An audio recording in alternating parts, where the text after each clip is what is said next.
18, you submit your stuff. They send you a piece of paper saying, hey, you're going to here, right? And you don't know where you're going to go until you get your mission call. And I open mine up. Hey, I'm going to Spain. Like, way cool. I don't speak Spanish. Getting out of your shell, right? That was one thing, big thing for me, is like getting out of my shell and learning how to talk to people, learning how to communicate people, right? That was humongous for me. Hey, how will you connect with customers? Like, how do you get them to trust you? 99% of the reason why somebody doesn't buy from you is because they don't trust you.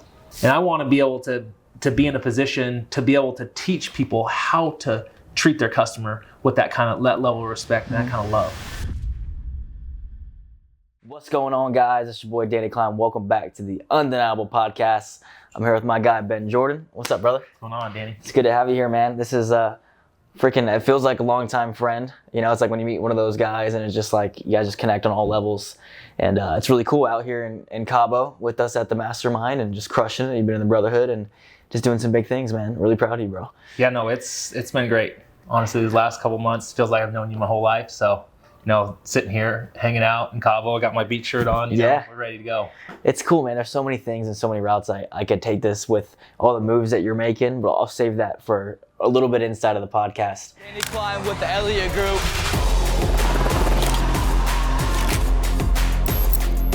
I have no limit!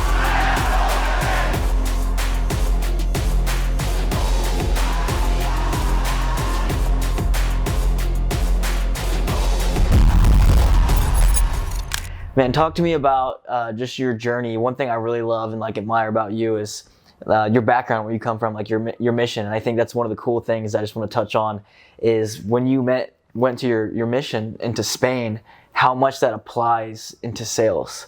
Where did you? So you went to Spain. Walk me through that. When you're 18 years old, you have to save up a certain amount, right? And then they send you off, and you got to basically go. You got to go sell the dream, right? You got to go sell the word. Yeah, no, 18. Just barely getting out of high school. You have to submit paperwork, right? So they have a little bit of a bio, who you are, what you're doing. You got to make sure you're healthy enough to be able to go. You got to get your dental records, everything done. But 18. You submit your stuff, they send you a piece of paper saying, hey, you're going to here, right? And you don't know where you're going to go until you get your mission call. And I open mine up, hey, I'm going to Spain. Like, way cool. I don't speak Spanish. Right? I come from a Hispanic background, but I didn't speak Spanish before I left. So to me, it was like, oh gosh, what are we going to do? They have a 9-week training course, right? It's like an introduction to missionary work, right? Because when you're a missionary, it's full time. Yeah. You don't have any cell phones. You don't have, your Instagram, you don't have nothing, right? Yep. You're just full time. So they have integrations 9 weeks long, right? Yep. Teaching you Spanish. And by the way, for everybody listening to this, the reason I'm asking them this guy runs a multi-million-dollar organization, but it'll tie into everything on why. I think this is a really, really big reason why he's successful, is because this is almost like the blueprint to everything that you've done. But yeah. Go ahead. And if anybody knows my background and sees this, they're gonna be like, I'll probably have friends see this.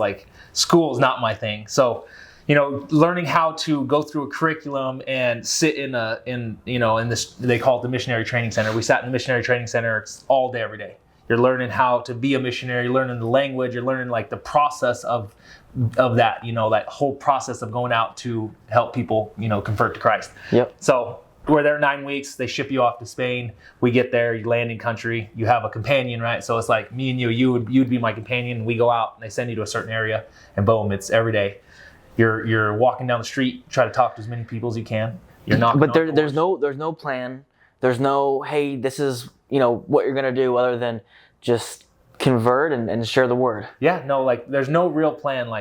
You're just sent to this area, and most of the time when you get there, the person that you're companions with has been there already, right? I was in some places with companions where we call it whitewashing, where they sent us both to a new area and none of us knew where it was going on, right? We didn't know any of the people there, and so getting out of your shell, right? That was one thing, big thing for me, is getting out of my shell and learning how to talk to people, learning how to communicate people, right? That was humongous for me. So I was kind of shy my whole life, right? I was this, shy kid from the country in eastern Colorado, and I get out there and it's okay, now we're talking to people about God, right? A lot of people don't want to know about God, right? Especially when they're too kids from the U.S. are showing up and trying to talk to them. So it's like, And you barely speak Spanish. and Spanish was not my best thing when I first got there. I just imagine this. I'm like, dude, this is sales. Like, man, you are selling. You're getting doors slammed. You're pulling people in the street.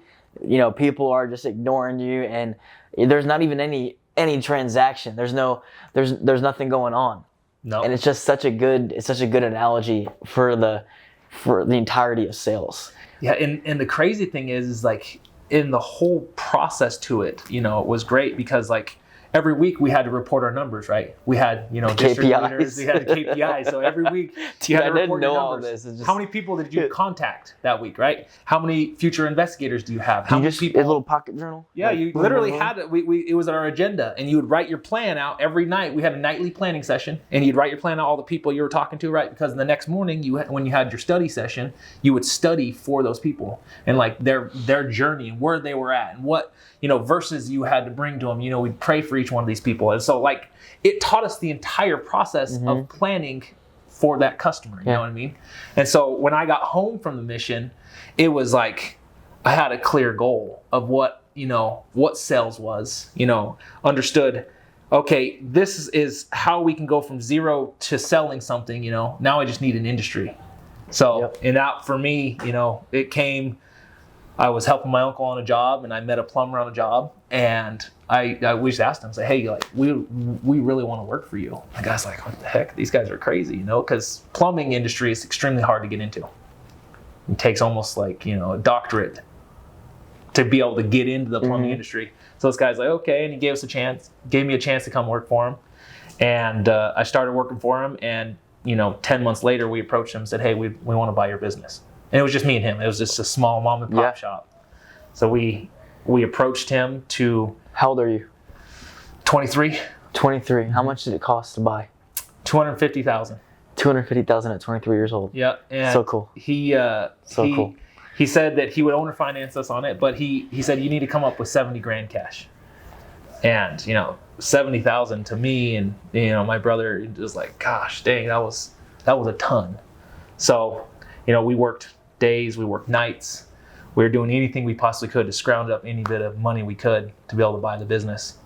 And it worked out. We bought the business. We paid it off about a year later. What were the first steps? So you get in, you've never done home services, you didn't know, you just knew what you knew from your mission and just learning what you learned. What were the first steps when you came in? Was there a game plan? Was it just like, let's just whatever feels right? Because a lot of people, you bought a business that was doing okay and you took it and grew it and you didn't know anything. Mm-hmm. Where did that come from? Like, was it just, is this common sense? It was a lot of necessity. Like we knew a little bit about like, okay, people need water heaters done, people need little things done. And we struggled with like where our purpose was.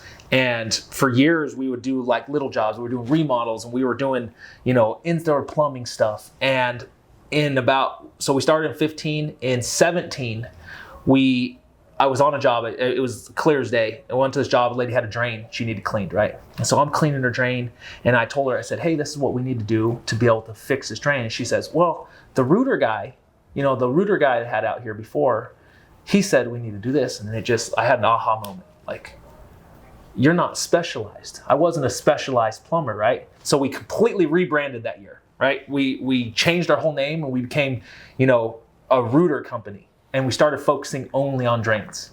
And it's funny that, when I hear people tell stories, but that year we said we were the number one drain company, number one sewer company in Utah. Yeah. And ever since then, every bit of our branding and every bit of our marketing, has been, hey, the number one sewer company. And we morphed into the number one sewer company in Utah because, we had the will and we knew where we wanted to go. And a lot of our sales came from, that missionary work that prepped me for, right? Yeah. We'd go to these jobs and we'd be digging and the customers, like their neighbors would show up. Be like, what are you guys doing?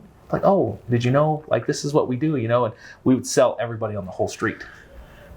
So like, I think there was a biggest need thing, for it. The awareness though, I think is like what I got out of that aha moment. You see so many people, they're just walking zombies through their career and through life.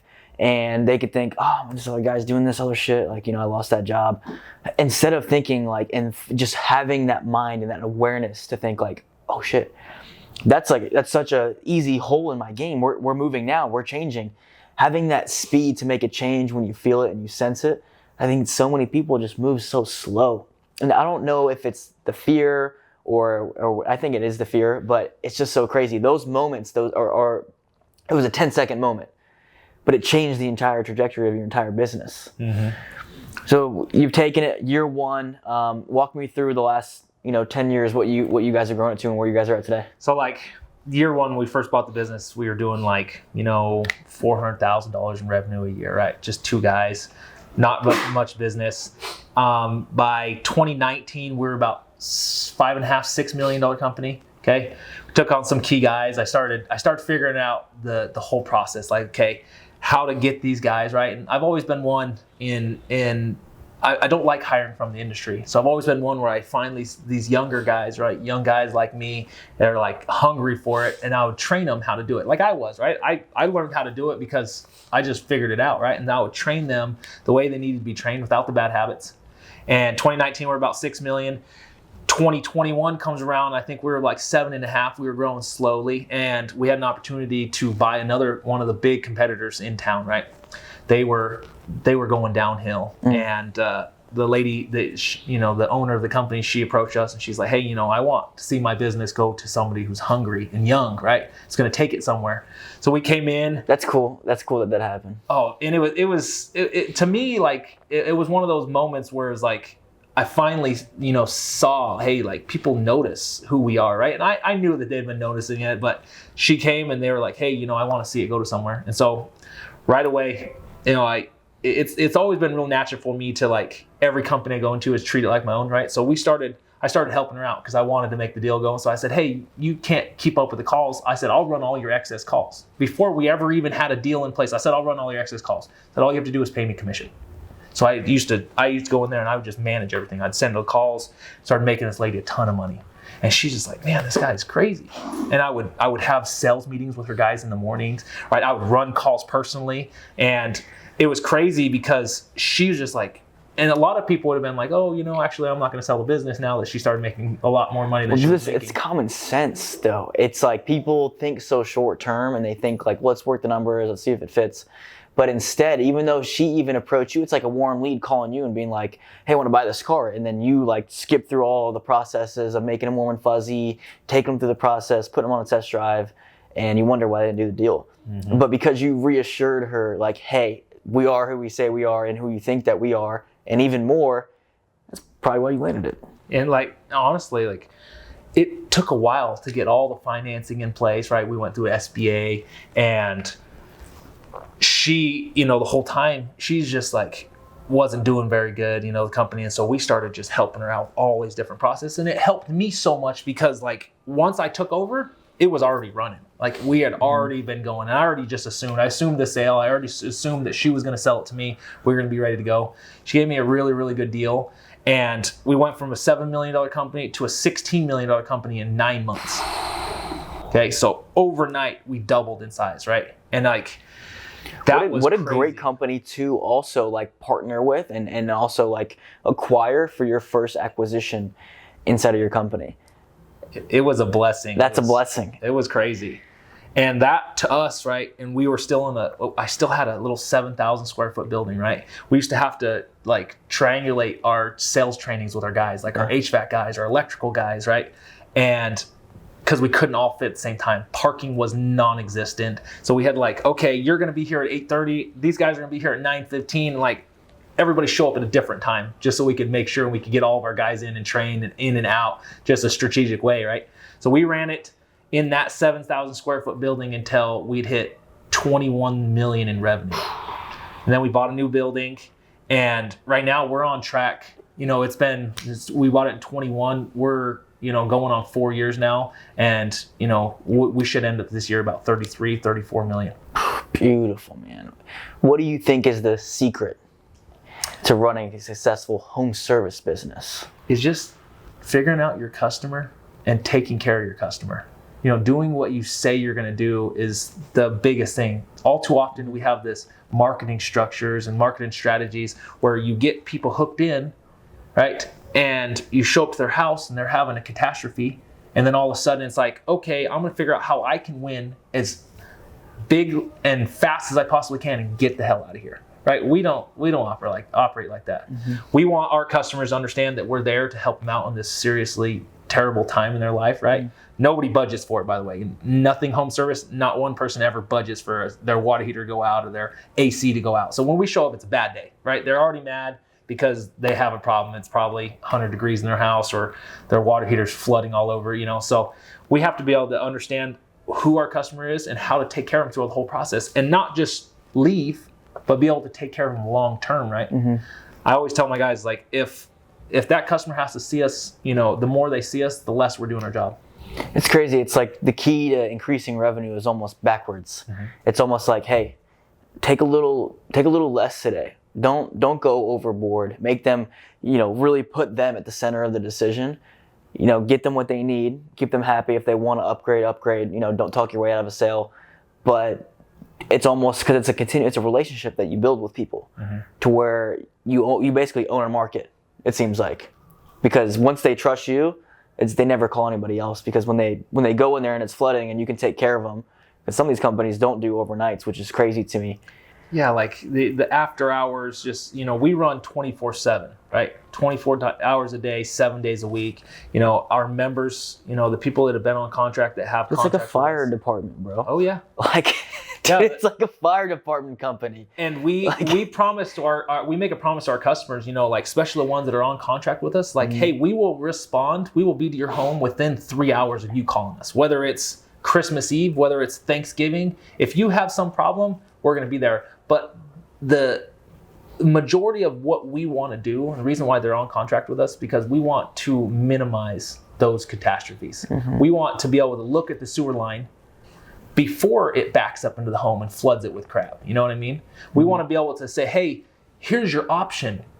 When it's broken, when your AC's out, you have one option. It's either get it fixed or live in the heat. Your sewer lines, either get it fixed or live with poo-poo in your basement. Yeah. So it's like we want to be able to get on the forefront of that and give our customers options. And I think in our industry, I think that's why customers have such a hard time with, trades guys, is because it's always like, this is a problem. Here's the fix, and I'm out. It's never like, hey, here's your options to take care of this stuff before it breaks. You guys have built that trust. I think one of the coolest moments, outside of seeing all of your reviews, almost 5,000 reviews on Google, pictures and everything, is there's a Geller sales trainer. It was Sam Taggart, who is in Utah. Yeah. And you guys service his stuff, and he put out a freaking video and was like, yo, these guys are world class, like taking care of things. I mean, that's next level when you guys go into a place and really, Sam's like, oh, I got clothes, but we're sales trainers, so it's like, every salesman likes to be sold, So like when we went to his house, Austin, Austin's one of my main guys, right-hand guy, he actually went to the home and he was able to talk with him, and Sam, he made it kind of funny. He was like, okay, what's my ROI going to be on this, And Austin's like, your ROI is going to be that it's not going to be 100 degrees here anymore. You're going to get cool tonight, It's like, and he was like, oh yeah, that's funny, I could live with that. But like, the thing is, all too often is guys just show up, look like robots, walk through the home, they don't ever link with a customer. Mm-hmm. I had a crazy experience, and I was like 13. I remember my dad did appliance repair. And so I walked into this home, and I just kind of walked in like a robot, and I was in the kitchen. I was working on a dishwasher. And all of a sudden, like back of my head, I heard this voice, and I was like, sounded familiar. And I look over, and it's John Elway, right?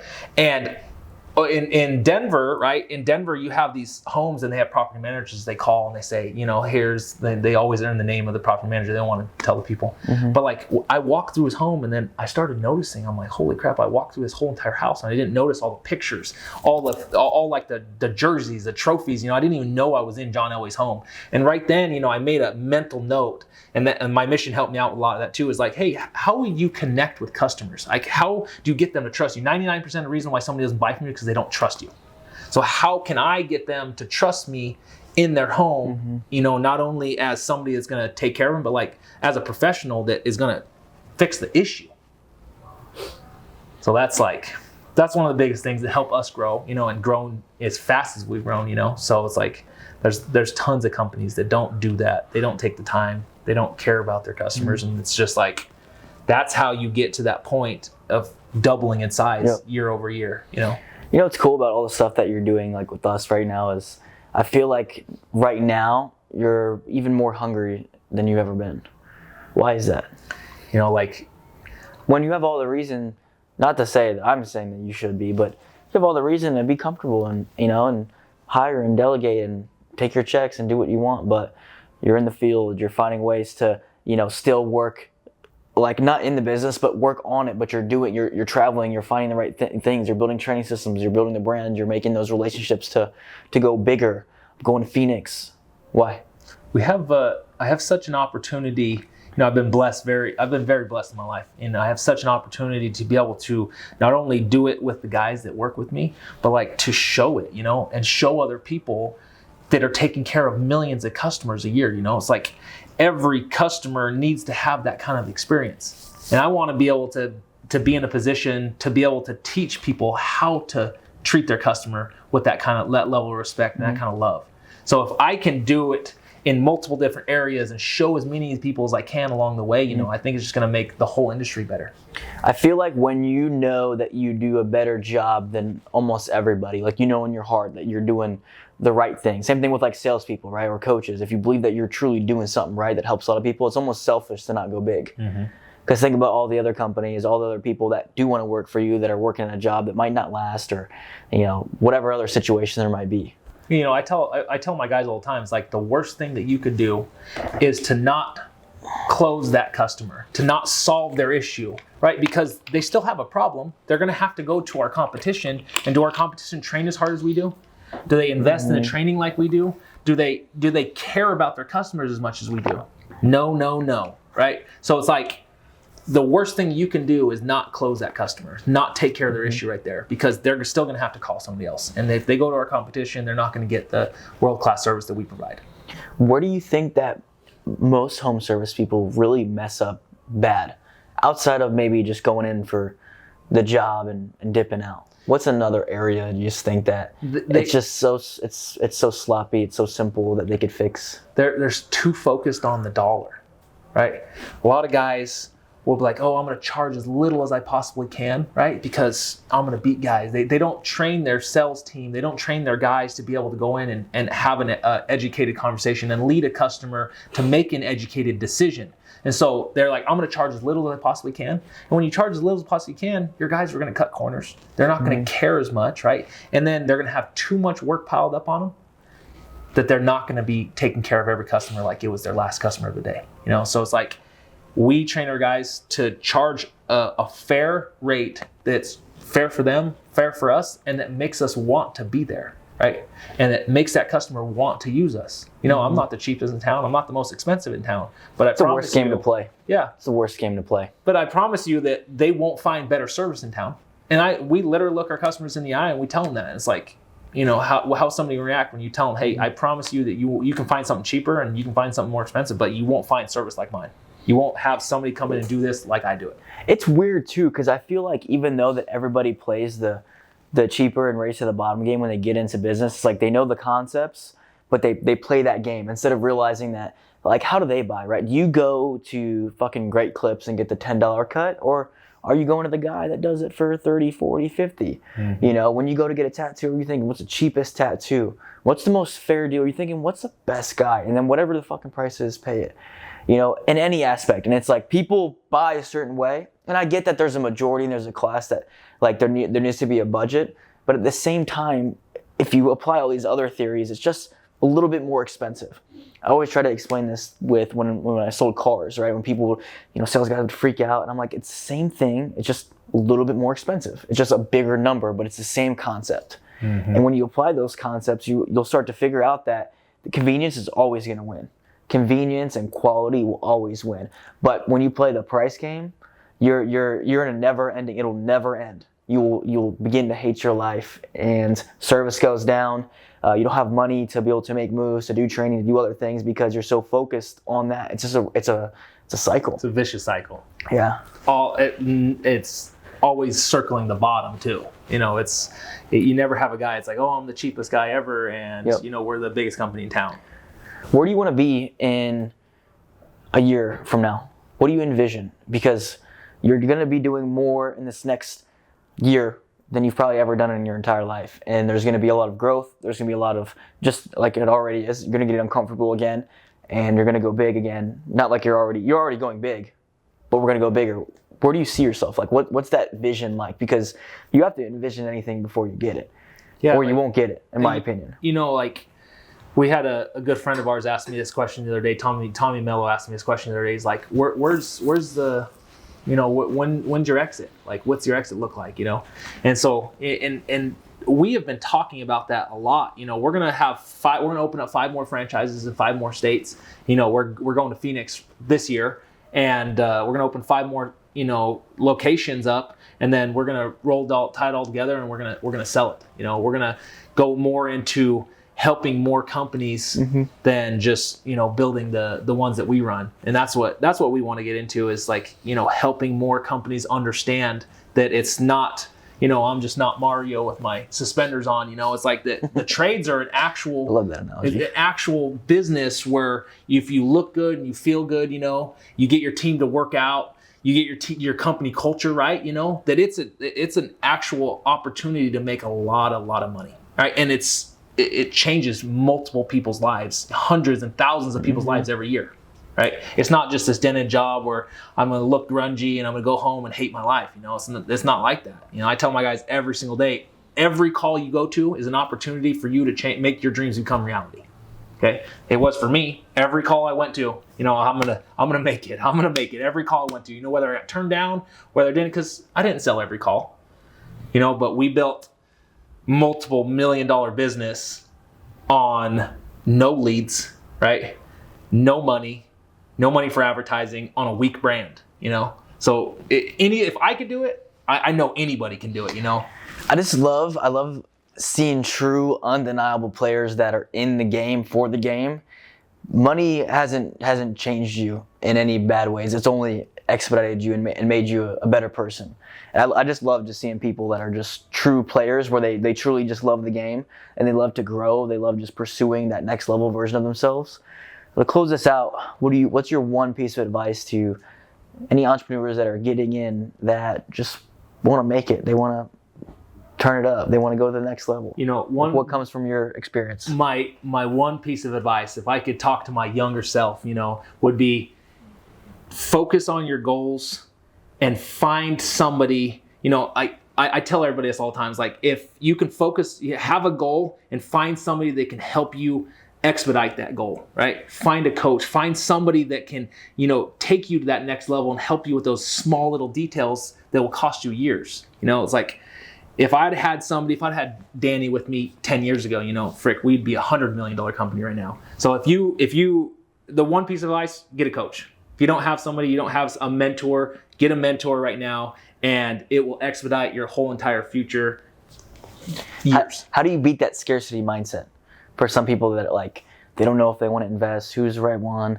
What do I do? Are they scamming? There's a lot of people I still feel that are in that box more than on the other side. How do you beat that scarcity mindset? Well, it's like, do you want to stay at the same spot you're in, right? Because up to this point, if you haven't had a coach or a mentor, right, you're only gotten to a certain point. Yep. But what's the difference? Are you going to stay in the same spot, or are you going to take a risk on yourself because you're only investing in yourself, right? Yep. You hire a coach, you're investing in yourself, right? That's number one way to 10x or 100x, 50x your income, is getting somebody to help you do it, right?